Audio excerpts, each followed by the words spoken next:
सबसे पहले मेरे सभी साथियों को जय हिंद जय भारत। आज की क्लास आप सभी के लिए बहुत ज़्यादा इंपॉर्टेंट होने वाली है, क्योंकि आज मैं आपके लिए लेकर आया हूं कुछ ऐसे एक्स्ट्रा फैक्ट जो आपको सीधे सीधे परीक्षा में फंसने वाले हैं और आपने अभी तक इनका रिवाइज भी नहीं किया होगा। तो आज मैं आपकी क्लास में एक छोटा सा हर चीज़ का रिविजन लगवाने वाला हूँ, जिसमें आपको बताऊंगा एनटीपीसी और पैट एग्जाम तथा लेखपाल से संबंधित कुछ एक्स्ट्रा फैक्ट। आप सभी ने अभी तक बजट का जो हमारा बजट हुआ था 2022-23 का, उसका रिवीजन नहीं किया हुआ। 92वें नंबर के, 93वें नंबर के और 94वें नंबर के जो ऑस्कर अवार्ड दिए गए थे उनका भी आपने शायद रिवीजन ना किया हो। इसी के साथ साथ मैं आपको वन रिपोर्ट और जो वन आई थी हमारी यानी फॉरेस्ट रिपोर्ट, और आज का हमारा मोस्ट इंपॉर्टेंट जो है आरबीआई स्पेशल, ये सारी चीज़ें आज की क्लास में हम एक साथ आपको बताने वाले हैं और इस छोटी सी क्लास में आपका हर एक चीज़ का रिवीजन कराने वाला हूँ। तो केवल पेशेंस के साथ आपको आज की वीडियो देखनी है। बहुत स्पेशल और बहुत ही जरूरी आज की वीडियो है जो आपको देखनी है। आपको कसम है आपके सपनों की, आपकी उड़ानों की। ठीक है, ये क्लास आपके लिए बहुत मेहनत से आज आ रही है, क्योंकि आज कई बार मोबाइल हैंग हुआ, उसके बाद स्विच ऑफ हुआ और जब मैं वीडियो बना रहा था वो सारी की सारी वीडियो आपकी डिलीट हो गई। लेकिन मैंने हार नहीं मानी है और आपके लिए आज की वीडियो बहुत मेहनत के बाद ला रहा हूं। ठीक है मित्रों, तो उसी प्रकार से आप अपना आज प्यार दिखाइएगा और इस बेहतरीन सी क्लास का पूरा मजा लेना। हालांकि आज क्लास थोड़ी बड़ी हो जाएगी, लेकिन गौरव सर की क्लास होने के बाद आप इस क्लास को देखेंगे तो आप इन सभी चीज़ों का बेहतरीन सा रिवीजन कर सकते हैं और इन चीज़ों को अपने पास रख सकते हैं। जब भी चाह सकते हैं इसका रिवीजन कर सकते हैं। तो बिना किसी देरी के आइए शुरुआत करते हैं पहले ही क्वेश्चन से। और आपको वीडियो में पहले ही क्वेश्चन से आपको अंतर दिखेगा, आपको कुछ नया दिखेगा। पहला क्वेश्चन है हमारा आपके सामने, अंतर्राष्ट्रीय अग्निशमन दिवस कौन सा मित्रों? अंतर्राष्ट्रीय अग्निशमन दिवस, यानी जो अग्निशमन का मतलब होता है आग बुझाने वाला, उसका दिवस मनाया जा रहा है। और कब? प्रत्येक 4 मई को यह दिवस मनाया जाता है। आखिर इस दिवस को मनाने की क्या जरूरत है? तो ऑस्ट्रेलिया के जंगलों में आग लग गई थी और उस आग को बुझाने में कुछ लोगों की जान चली गई थी। तो उसी की याद में, उन्हीं शहीदों की याद में इस बेहतरीन से आपको बता दूं इस दिवस को मनाया जाता है। और इसको बनाने का एक ही कारण है कि ऑस्ट्रेलिया के जंगलों में आग लग गई थी और शहीदों को हम श्रद्धांजलि दे सकें, उन शहीदों को याद कर सकें, इसके लिए इस दिवस को मनाया जाता है। अब इस प्रकार से ये तो हो गया अंतर्राष्ट्रीय लेवल का। अगर हम देखें भारत के लेवल का तो 14 अप्रैल को मनाया जाता है राष्ट्रीय अग्निशमन दिवस। ठीक है, इसी प्रकार से 14 अप्रैल के कुछ अन्य दिवस हैं जिनको आपको याद करना है। 14 अप्रैल को समानता दिवस मनाया जाता है और तमिलनाडु सरकार के स्टालिन ने इसकी घोषणा की थी। 14 अप्रैल को ही डॉक्टर भीमराव अंबेडकर इनकी जयंती मनाई जाती है। ये पॉइंट आपको याद रखना है। 14 मार्च को अंतर्राष्ट्रीय गढ़ दिवस या पाई दिवस के रूप में मनाया जाता है। जूको घाटी, ये जूको घाटी काफी चर्चा में रही थी क्योंकि कुछ समय पहले यहाँ पर आग लग गई थी और ये जूको घाटी मणिपुर और नागालैंड के मध्य पड़ती है या इसके बॉर्डर पर पड़ती है। वन में लगनी आग को क्या कहते हैं? तो दावानल कहते हैं। क्वेश्चन नंबर सेकंड आप सभी के लिए बहुत ज्यादा इंपॉर्टेंट। आइए देखते हैं क्वेश्चन नंबर सेकंड, और इसमें आपके लिए लेकर आया हूं वन रिपोर्ट। क्या मित्रों? वन रिपोर्ट यानी फॉरेस्ट रिपोर्ट। आखिरकार मैं इस वन रिपोर्ट को आपके सामने पेश क्यों कर रहा हूं? तो सबसे पहले आज का हमारा करंट अफेयर क्वेश्चन देखते हैं, जो क्या है आज का हमारा करंट अफेयर क्वेश्चन, और मैं आपको इसमें वन रिपोर्ट कराने की सोच रहा हूं। तो मित्रों आप सभी लोग देखिए, हमारा एक इंडेक्स आया है, एक रिपोर्ट आई है, the state of world forest. कौन सी मित्रों? The state of world forest 2022। यह किसके द्वारा जारी की जाती है ये भी जानना जरूरी है। तो खाद्य एवं कृषि संगठन FAO, food and agriculture organisation, इसके द्वारा एक रिपोर्ट लाई जाती है जो द्विवार्षिक रिपोर्ट है। और इस रिपोर्ट में बताया जाता है कि हम लोगों ने अब तक कितने जंगलों को नष्ट कर दिया है, इस बारे में इसमें बताया जाता है, जानकारी दी जाती है। FAO आप सभी लोग परिचित होंगे, इटली रोम में इसका हेडक्वार्टर है और 16 अक्टूबर 1945 को इसकी स्थापना हुई थी। इसीलिए 16 अक्टूबर को क्या बनाते हैं? तो खाद्य दिवस के रूप में बनाया जाता है। अब इस रिपोर्ट में इन्होंने जानकारी दी है कि हमने अब तक कितने जंगलों को नष्ट कर दिया है, या यूँ कहें कि पिछले 30 वर्षों में कितने जंगल नष्ट हो चुके हैं। तो इस रिपोर्ट में बताया गया है कि 10.34% यानी कि 10.34% वन नष्ट हो चुके हैं। ठीक है, ये पॉइंट यहाँ पर आपको याद रखना है। बहुत ही दयनीय स्थिति है इस रिपोर्ट के अनुसार कि कितने ज़्यादा वन नष्ट हो रहे हैं। आप सभी को पता है कि वनों की अगर बात करें तो अमेज़न वर्षा वन जो कि ब्राज़ील में पड़ते हैं, जहाँ से एक नदी भी बहती है जिसका नाम है अमेज़न नदी, इसे यहाँ के जो वन है इन्हें पृथ्वी का फेफड़ा कहा जाता है। तो यहाँ पर भी काफ़ी गिरावट आई है वनों की और पिछले 10 सालों में ये पूरे पृथ्वी की एक रिपोर्ट निकाली गई है जो आपको सामने इसके आंकड़े रखे हुए हैं। ठीक है, अब आप सभी के सामने एक इम्पोर्टेंट वन स्पेशल रिपोर्ट है और इसमें आपको एक छोटी सी लिस्ट की सहायता से सारे पॉइंट में याद कराने की कोशिश करूंगा। ये जो वन रिपोर्ट है ये इस बार की हमारे 17वें नंबर की थी और 1987 से इस रिपोर्ट को पेश किया जा रहा है। यह भी 2 वार्षिक रिपोर्ट है और देहरादून से इसे लाया जाता है। ठीक है, तो आइए देखते हैं स्पेशल फैक्ट आपके लिए। तो ये है मित्रों हमारी वन रिपोर्ट। और वनों की बात आई है तो जानते हैं अंतर्राष्ट्रीय वन दिवस कब मनाया जाता है। 21 मार्च को अंतर्राष्ट्रीय वन दिवस मनाया जाता है। इसके लिए आपको देखनी होगी एक वन रिपोर्ट। वन रिपोर्ट मतलब इसमें वनों से संबंधित कुछ जानकारी दी जाती हैं। तो सर्वाधिक वन कहाँ पर हैं, ये पॉइंट आपको याद रखना है। सर्वाधिक वन एरिया के हिसाब से यानी क्षेत्रफल के हिसाब से मध्य प्रदेश में है। सबसे कम क्षेत्रफल के हिसाब से तो हरियाणा में है। अगर परसेंटेज की बात की जाए कि परसेंटेज में सबसे ज़्यादा वन कहाँ पर है तो मिजोरम में है, और सबसे कम तो हरियाणा ही है इसमें। और वनों की वृद्धि 1 साल 2 साल में कहाँ पर ज़्यादा हुई है, वो है आंध्र प्रदेश, यहाँ पर सबसे ज़्यादा वृद्धि हुई है। और एरिया के हिसाब से आपको बताइए मध्य प्रदेश पहले स्थान पर है, अरुणाचल प्रदेश सेकंड स्थान पर है, और तीसरे स्थान पर है छत्तीसगढ़। और आप सभी को पता है मिजोरम यहाँ पर परसेंटेज में सबसे आगे है, और 88% लगभग 89% यहाँ पर परसेंटेज क्या है तो यहाँ पर वन है। ये पॉइंट आप सभी को याद रखना है। ये आपका क्वेश्चन नंबर 2 था जिसका मैंने आपको एक छोटा सा रिवीजन लगवाया है। अब क्वेश्चन नंबर 3 आपके सभी एनटीपीसी भाइयों के लिए, और आप सभी ने अभी तक उसका रिवीजन भी नहीं किया होगा तो उसका मैं आपको रिवीजन कराता हूँ। क्वेश्चन नंबर 3 आप सभी के लिए बेहद इंपॉर्टेंट और एनटीपीसी के सभी भाइयों के लिए ये बनने वाला क्वेश्चन जो आपको याद रखना है।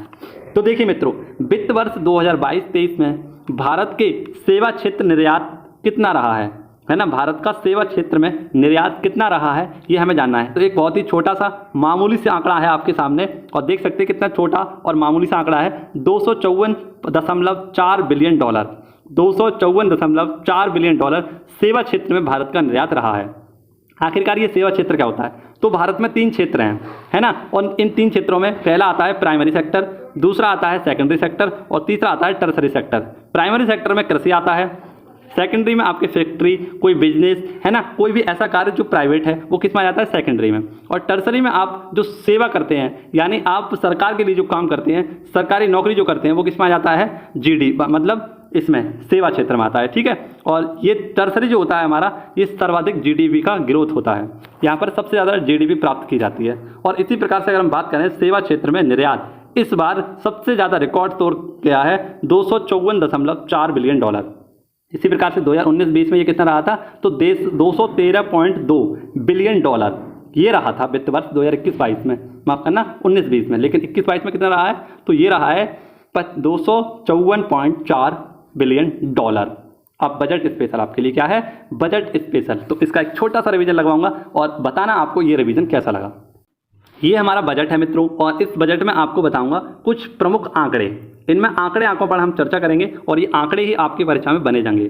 ठीक है। तो हमारा पहला है आर्थिक वृद्धि दर।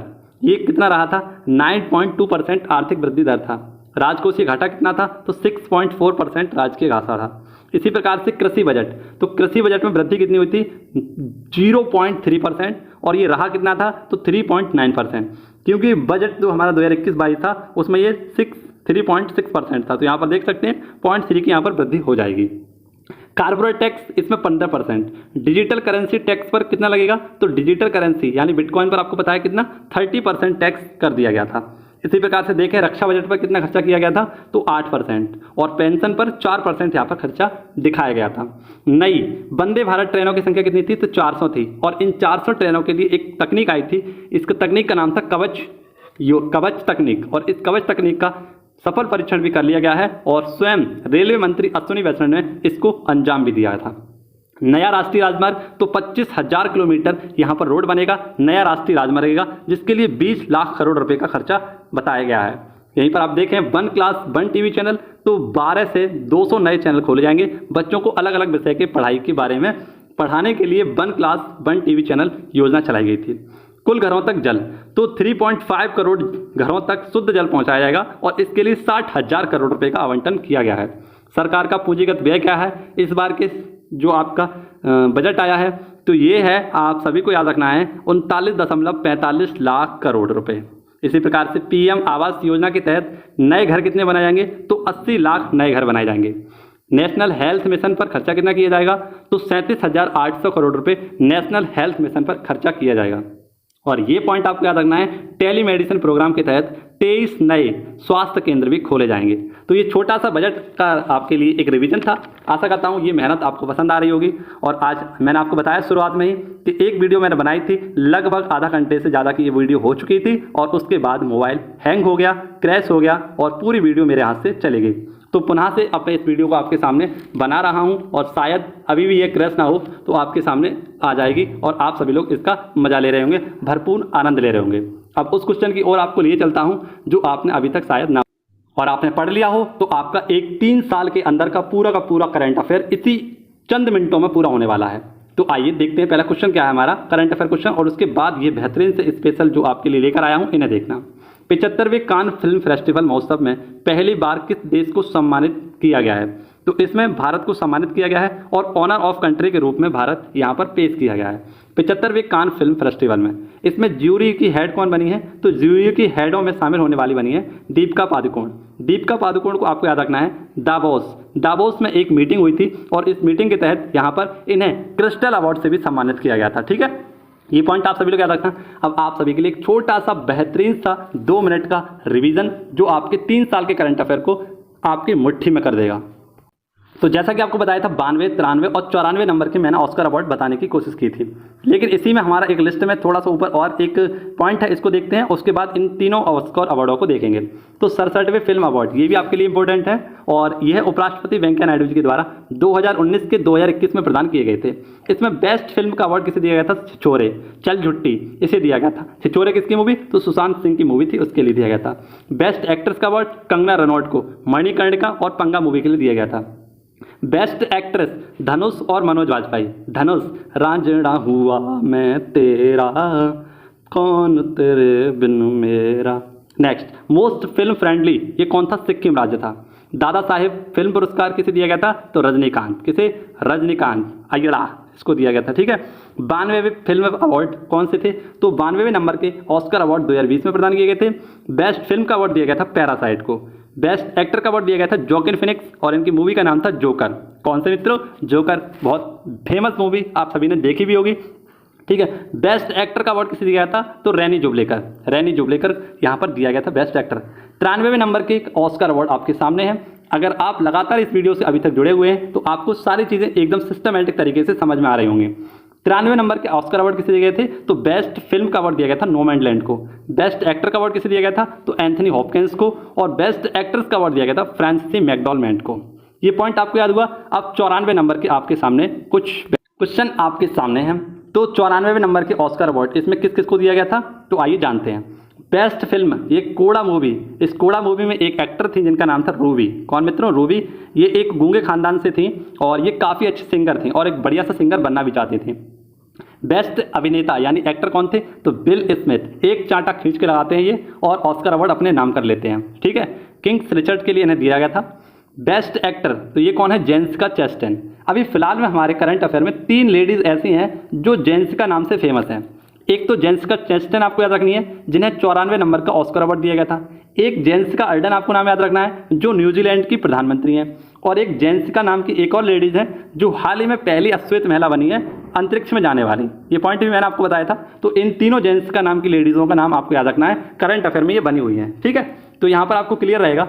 बेस्ट निर्देशक यानी बेस्ट डायरेक्टर का अवार्ड किसे दिया गया था? जैन कैपियन को। द पावर ऑफ डॉग के लिए इन्हें ये दिया गया था। और सहायक अभिनेत्री तो ये थी आरियाना डीवॉस। ठीक है, आरियाना डीवॉस। तो ये आपके लिए 93, 94, माफ करना 92, 93 और 94, इसी के साथ साथ 67वें नंबर के फिल्म पुरस्कार थे जो आपके लिए आपकी परीक्षाओं को नस्ते नाबूद कर सकते हैं, उनकी खोपड़ी में छेद कर सकते हैं। तो इन चीज़ों को आप याद रखना, इन चीज़ों को नोट डाउन कर लेना। अब क्वेश्चन नंबर 5 आपके लिए बेहद इंपॉर्टेंट, और इसमें आपको जो मौद्रिक नीति आई उसके बारे में बताऊंगा और आरबीआई के बारे में जानकारी दूंगा। तो क्वेश्चन था हमारा कि आरबीआई के द्वारा हाल ही में क्या मौद्रिक नीति लाई गई थी, और इस मौद्रिक नीति में रेपो रेट रखी गई है कितनी, ये आपको याद रखनी है 4.40%। आइए पूरा क्वेश्चन समझते हैं क्या है। आप सभी लोग जानते हैं रिजर्व बैंक के द्वारा हर 2 महीने के बाद एक मौद्रिक नीति जारी की जाती है। मौद्रिक नीति में अध्यक्ष कौन होता है? तो ये गवर्नर होता है। कौन होता है? गवर्नर। और इसमें 6 अन्य व्यक्ति भी होते हैं, है ना। इनमें 3 तो राज्य सरकार से होते हैं और 3 आरबीआई के होते हैं। एक साल में 6 बार लाई जाती है, यानी 2 महीने में 1 बार लाई जाती है। शुरुआत इसकी कब से हुई है? 2016 से हुई है। और मुद्रास्फीति को कंट्रोल करना, यानी जो महंगाई बढ़ती है, इन्फ्लेशन बढ़ता है, उसको कंट्रोल करने का कार्य कौन करता है? तो मौद्रिक नीति समिति करती है। ये जो कुछ समय पहले आई थी, यानी 2 महीने पहले आई थी, तो इसमें रेपो रेट कितनी थी हमारी? 4%, जो बढ़कर अब कितनी हो गई है? आप सभी को याद रखना है 4.40% हो चुकी है। आरआरआर यानी रिवर्स रेपो रेट, यहाँ पर पुरानी वाली आप याद रखना 3.5% थी, बैंक रेट कितना था, ये था 4.25%, और CRR नगद आरक्षित अनुपात कितना था, 4%। तो ये हमारी मौद्रिक नीति थी, आप सभी को याद रखना है। पुरानी वाली और नई वाली मैंने दोनों समझाने की आपको कोशिश की है। अब आप सभी के लिए एक बेहतरीन से फैक्ट लेकर आया हूँ RBI के।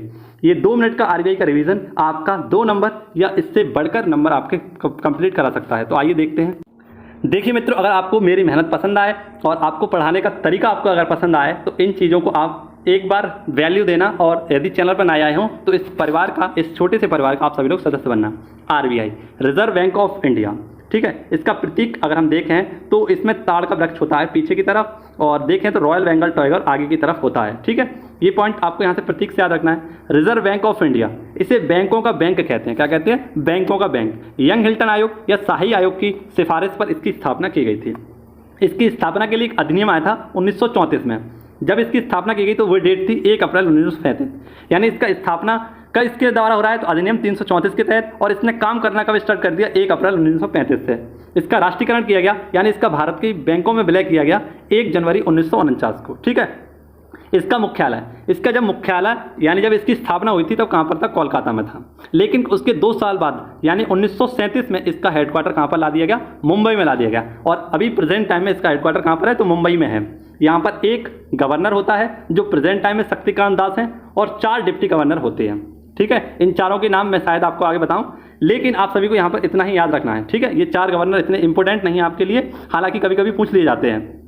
अब आप सभी को याद रखना है, जब इसकी स्थापना हुई थी तब इसके जो हेड बनाए गए थे, वो यानी गवर्नर बनाए गए थे, वो थे ऑसबॉर्न स्मिथ। कौन थे मित्रों? Osborne Smith. ये यहाँ पर 1935 से 1938 तक यहाँ पर इसके गवर्नर रहे थे। वहीं पर अगर देखें भारतीय गवर्नर, पहले भारतीय गवर्नर कौन थे? तो ये थे सी डी देशमुख, और ये कब? 1943 में पहली बार भारतीय गवर्नर बने थे, यानी भारत के एक गवर्नर सी डी देशमुख बने थे। इसी प्रकार से देखें 25वें गवर्नर कौन थे? तो ये है हमारे शक्तिकांत दास, और प्रेजेंट टाइम में यही है 25वें नंबर के शक्तिकांत दास। मौद्रिक नीति के अध्यक्ष भी यही होते हैं। 24वें नंबर के कौन थे? तो उर्जित आर पटेल थे, और इनकी फेमस बुक का नाम है ओवरड्राफ्ट। कौन से मित्रों? ओवरड्राफ्ट। पहले प्रधानमंत्री कौन थे जो RBI के गवर्नर रहे हैं? तो ये है मनमोहन। कौन है मित्रों? मनमोहन सिंह। ये मनमोहन सिंह कौन है? तो आप जानते हैं पूर्व प्रधानमंत्री भी हैं और RBI के गवर्नर भी रहे थे। विदेश मंत्री ये कौन है? तो विदेशी मुद्रा भंडार का, आप सभी लोग याद रखना, विदेशी मुद्रा भंडार का रेगुलेशन कौन करता है? RBI करता है। वित्तीय बाजार का नियमन कौन करता है? तो ये भी RBI ही करता है। रुपए चिन्ह का, रुपए चिन्ह किसने दिया था? तो उदय कुमार ने दिया था, ये तमिलनाडु के थे। मनी ऐप हाल ही में जारी किया गया था, दृष्टिबाधित लोगों के लिए RBI के द्वारा इसे जारी किया गया था। आशा करता हूँ ये पूरा का पूरा फैक्ट आपको बेहतरीन तरीके से मैंने समझाने की कोशिश की है। अगर चैनल पर नए आए हो तो इसे सब्सक्राइब और बेल आइकन घंटी को जरूर दबा देना। इसी प्रकार से एक बार पुनः से आपको लगवाऊंगा RBI का रिवीजन, जब हमारी RBI पुनः से हमारे क्वेश्चन में आएगी, ठीक है। क्वेश्चन नंबर 7 है हमारा, एडवांस टोन्ड अर्टलरी गन सिस्टम ATAG का सफल परीक्षण किया गया था हाल ही में किसके द्वारा? DRDO के द्वारा। पोखरण से इसका सफल परीक्षण किया गया था। DRDO defence research and development organisation, बलस्य मूलम विज्ञानम इसका ध्येयवाक्य है, और 1 जनवरी 1958 को इसकी स्थापना की गई थी। इसके हेड है सतीश रेड्डी, और दिल्ली में इसका हेडक्वार्टर है। आप सभी को याद होना चाहिए कि DRDO के द्वारा ही एक प्रोजेक्ट चीता चलाया गया था, प्रोजेक्ट चीता। और ये प्रोजेक्ट चीता क्या था? तो यहाँ पर डिफेंस वाले ड्रोन चलाए गए थे, तो लद्दाख में इन्हें स्थापित किया गया था, और चीन से सुरक्षा के लिए प्रोजेक्ट चीता चलाया गया था कुछ समय पहले। डिफेंस स्पेशल देख लीजिए, SFDR ये एक मिसाइल थी, इसका सफल परीक्षण चांदीपुर से किया गया था। पिनाका MKM1 इसका भी कहाँ से किया गया था? पोखरण राजस्थान से। हेलिना ये नाग जो मिसाइल है उसका हेलीकॉप्टर वर्जन है हेलिना, और इसका हाल ही में कहाँ से? तो ये किया गया था पोखरण से। लेजर मिसाइल ये किसकी है? तो ये है आयरन डीम इजराइल की, ठीक है। लेजर मिसाइल आप सभी को याद रखना है ये पॉइंट। क्वेश्चन नंबर 8 में देखेंगे आपके लिए गोवा स्पेशल, और एक राज्य के दर्शन आपको कराने वाला हूँ। तो पहला क्वेश्चन देखते हैं। क्वेश्चन इतना हमारा हालांकि इंपॉर्टेंट नहीं है, लेकिन इसके जो फैक्ट हैं वो आपके लिए इंपॉर्टेंट रहेंगे। सब जूनियर पुरुष राष्ट्रीय हॉकी चैंपियनशिप का आयोजन किया गया है। कहाँ पर? गोवा में किया गया है। 4 से 15 मई तक इसका आयोजन चलेगा, और 12वें नंबर का ये है। अब आपके लिए फैक्ट में क्या है स्पेशल? तो गोवा स्पेशल, पूरा का पूरा गोवा आपको लगाने वाला हूँ। छोटा सा रिवीजन, मात्र 1 मिनट का रिवीजन होगा आपके लिए। तो देखिए साथियों, देखिए हमारे प्रिय साथियों, मेरे प्यारे मोहनों, आप सभी के लिए ये गोवा स्पेशल क्या क्या फैक्ट हैं, इन सभी को देखना और इसके लुत्फ लेना, मजे लेना। INS सक्षम को हाल ही में कहाँ से कमीशन किया गया था? तो गोवा से इसका कमीशन किया गया था। गोवा स्पेशल तो हर घर जल वाला, क्षेत्रफल की दृष्टि से सबसे छोटा राज्य, रेबीज मुक्त और आर्टिकल 44 लागू करने वाला एकमात्र राज्य है जो है गोवा। हर घर जल वाला पहला राज्य आपको पता है, रेबीज मुक्त रेबीज मुक्त शहर राज्य कौन सा है, तो ये गोवा है। मुख्यमंत्री कौन है, प्रमोद सावंत हैं, और हाल ही में आपको बताया 40 विधानसभा सीटों के लिए इन्होंने चुनाव भी लड़ा था। सिग्मो फेस्टिवल कहाँ पर बनाते हैं, तो ये आपका गोवा में ही मनाते हैं। यहाँ के राज्यपाल कौन है जिन्होंने इन्हें शपथ दिलाई थी, तो श्रीधरन पिल्लई। राजभाषा यहाँ की क्या है, कोंकणी भाषा है, और कोंकणी भाषा किस संविधान संशोधन के तहत जोड़ी गई थी, कमेंट करके मुझे जरूर बताना। यहाँ पर 2 नेशनल पार्क आपको याद रखने हैं, एक तो मार्मोगांव नेशनल पार्क और एक मोलेम नेशनल पार्क, दोनों यहाँ के नेशनल पार्क हैं। जिले यहाँ के 2 हैं, एक नॉर्थ गोवा है और एक साउथ गोवा है। यहाँ के जीआई टैग याद रखना, तो मोयरा केला, हरमल मिर्च और ख्वाजा मिठाई है, ये यहाँ के जीआई टैग हैं। 1961 में पुर्तगाली यहाँ से भगाए थे ऑपरेशन विजय के माध्यम से, ठीक है, 1961 में। और भारत गोवा को 1987 में, कब मित्रों, 1987 में पूर्ण राज्य का दर्जा दे दिया गया था, ठीक है। ये पॉइंट आप सभी को गोवा से याद रखने हैं। अब आप सभी के लिए एक जानने वाला क्वेश्चन जो आपको जानना चाहिए, और आप सभी को दैनिक जीवन में इस क्वेश्चन को बेहतरीन तरीके से याद भी रखना चाहिए। हालांकि हम पढ़ रहे हैं इस वजह से तो हमें याद ही रखना है, लेकिन दैनिक जीवन में ये बातें हमारे लिए बहुत इंपॉर्टेंट होती हैं। ये है आपके लिए सांख्यिकी वार्षिक रिपोर्ट। कैसी मित्रों, सांख्यिकी वार्षिक रिपोर्ट है, और जारी किसने किया है, तो रजिस्ट्रार जनरल के द्वारा इसे जारी किया गया था। इसमें लिंगानुपात के बारे में बताया गया है, और ये एक रिपोर्ट आई है जिसमें लिंगानुपात के बारे में चर्चा की गई है। तो यहाँ पर सबसे पहले देखते हैं 2011 का लिंगानुपात। कौन सा मित्रों, 2011 का लिंगानुपात, उसके बाद इस लिंगानुपात को समझेंगे। तो कल तक आंधी मड़ी, ये हमारी ट्रिक है, और इसके माध्यम से बताऊंगा कि सर्वाधिक लिंगानुपात कहाँ पर था। तो ये केरल में था, फिर दूसरे नंबर पर तमिलनाडु, तीसरे नंबर पर था आंध्र प्रदेश, और चौथे नंबर पर था मणिपुर। यहाँ पर सबसे कम लिंगानुपात कहाँ पर था, तो हरियाणा में, ठीक है। लेकिन अब आपको ये पॉइंट याद रखना है, एक आपको फोटो दिखाऊंगा जिसके माध्यम से आप देख सकेंगे कि हरियाणा ने कितना प्रोग्रेस किया है, ठीक है। यहाँ पर देखिए, इस रिपोर्ट के माध्यम से सर्वाधिक जो लिंगानुपात है कहाँ पर है, लद्दाख में है, उसके बाद अरुणाचल प्रदेश, उसके बाद है अंडमान निकोबार। तो यहाँ पर 1000 पुरुषों पर 1104 महिलाएं हैं। तो यहाँ का लद्दाख में काफ़ी लिंगानुपात बड़ा है। अरुणाचल प्रदेश में देखें तो वहीं पर 1011, और अंडमान निकोबार में देखें तो 984, ये 1000 से कम है। केरल देखें तो केरल यहाँ पर चौथे स्थान पर आ गया है, और यहाँ पर इस रिपोर्ट के माध्यम से 969वें नंबर पर केरल आ चुका है। अगर हम मिनिमम लिंगानुपात देखें तो मणिपुर पहले स्थान पर है 880, यानी 1000 पुरुषों पर मात्र 880 लड़कियां हैं, यानी 800 स्त्रियां हैं, ठीक है। यहाँ पर दादर नागर हवेली आप सभी लोग देख सकते हैं, यहाँ पर 898। ये पॉइंट आपको यहाँ पर याद रखने हैं। अब आप सभी को याद रखना है क्या, बेटी बचाओ बेटी पढ़ाओ, यह पानीपत हरियाणा से स्टार्ट की गई थी, और इसके तहत एक अभियान चलाया गया था, बेटी बचाओ बेटी पढ़ाओ। तो इसमें काफ़ी प्रोग्रेस किया है हरियाणा सरकार ने, और यहाँ पर लगभग ये लिंगानुपात थोड़ा घटकर कम हुआ है, ठीक है। यानी यहाँ पर लिंगानुपात अब थोड़ा सा बड़ा है।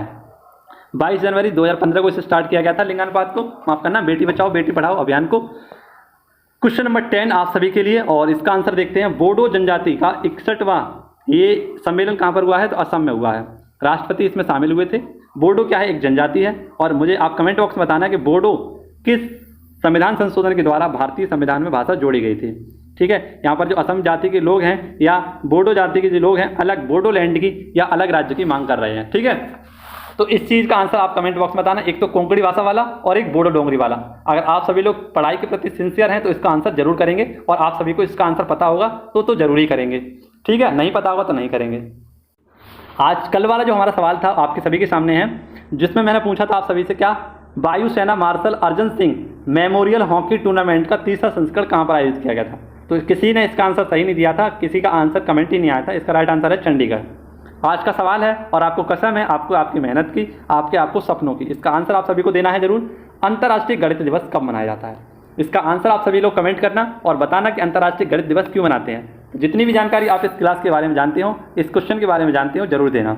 और आशा करता हूँ आज की वीडियो और आज की मेहनत आपको पसंद आई होगी। आज पसीना 2 बार पसीना निकालना पड़ा है, और इस 2 बार पसीने के निकालने की मेहनत आज मैं देखूंगा क्या मुझको मिलती है। इसी के साथ आप सभी से मिलते हैं कल की वीडियो में, और बेहतरीन से फैक्टों के साथ आपसे कल भी मुलाकात होगी। इसी के साथ बने रहें आप सभी लोग, और पढ़ते रहें, मेहनत करते रहें, सभी की इज्जत करें, अपना ख्याल रखें। मिलेंगे आपसे नेक्स्ट वीडियो में। जय हिंद, जय भारत, वंदे मातरम, भारत माता की जय।